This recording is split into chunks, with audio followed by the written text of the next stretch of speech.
करनाल में असंध रोड पर स्थित बांसा गांव में उस वक्त मातम पसर गया जब गांव में खबर पहुंची कि बाइक सवार वीरेंद्र, अजय और सुमित की सड़क हादसे में मौत हो गई है।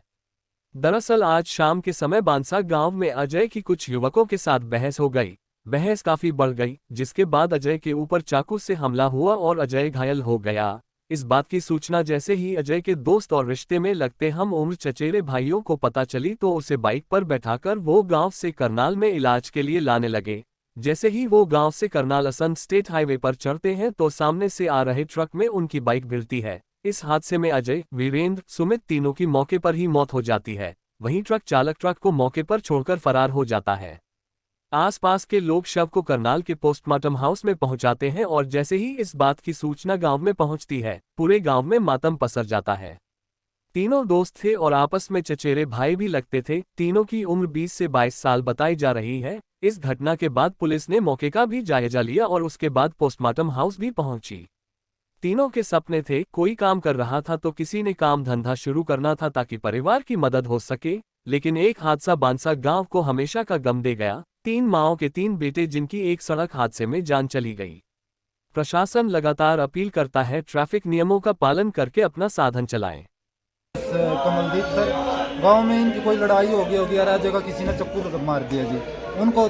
मेरा दूसरा भतीजा है कमल, वो इनको ले आने के लिए जुंडला हॉस्पिटल में ला रहा था तो पीछे से ट्रक तेज रफ्तार से आ रहा था सर, उनके ऊपर से निकल गया, तीनों के ऊपर से सर, जो ऑन दी स्पॉट हो गया सर। और मैं तो सरकार प्रशासन से यही करूँगा, जो ये गाँव में है इनके खिलाफ सख्त से सख्त कार्रवाई करें। तीनों जो मरने वाले हैं इनकी उम्र क्या है?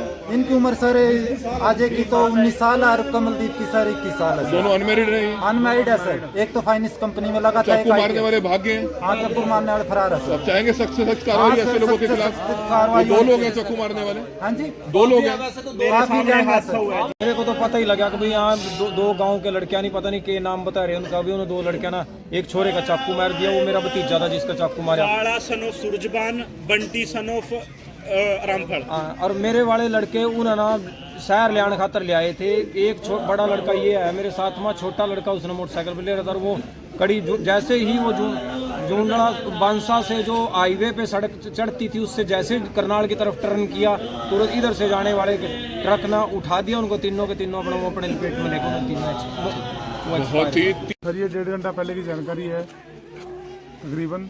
तो हम यही चाहेंगे जो आरोपी हैं जिन्होंने वारदात की है तो उनके खिलाफ कार्रवाई होनी चाहिए, सख्त से सख्त कार्रवाई होनी चाहिए। तो वो गांव के ही हैं जी? बिल्कुल गांव के हैं जी। हुआ क्या था, मामला क्या था सर? ये नहीं पता रंजिश क्या है क्या नहीं है, वो मान ले रंजिश के बात के बाद तो उन्होंने क्या गांव के लड़के को चक्कू मारे पहले? बिल्कुल जी, गांव के लड़के को चक्कू। उसके बाद क्या हुआ? ये ताई का लड़का था जो साथ में लेके गया था इसको, और वो एक जिसने वारदात की है उसी के परिवार का लड़का है सर जिन्होंने वारदात की है। तो वारदात के बाद ही ये तीनों उसको लेके जा रहे थे जिसको चाकू मारा अजय को, तो रास्ते में ये सर इनका एक्सीडेंट हो जाता है और जो तीनों की मौके पर मौत हो जाती है। ये 3 लड़के बाइक पे उसे बांसा की तरफ से आ रहे थे। जैसे ही ये जुंडला कट के पास पहुंचे तो करनाल की तरफ से एक ट्रक जा रहा था और ट्रक से इनकी टक्कर हो गई। अजय को बता रहे हैं गांव में कुछ लोगों ने चक्कू मारे? इनको पता लगा भाई अजय को चोट लगी थी, उसको दवाई दिलवाने के लिए करनाल की तरफ आ रहे थे। तो जिसने चक्कू मारे वो फरार है अभी? हाँ, फिलहाल वो फरार है। तो तीनों की दुखद मौत होगी? हाँ जी, हाँ। तो ट्रक वाले का पता चला सर कौन था? ट्रक हमारे कब्जे में है, मालिक का हम पता कर लिया। अच्छा, ट्रक वाला पकड़ लिया जी? तो नहीं, ड्राइवर नहीं पकड़ा है, ट्रक पकड़ लिया जी। ट्रक पोस्टमार्टम सुबह कराया जाएगा सर? हाँ, सुबह करा देंगे।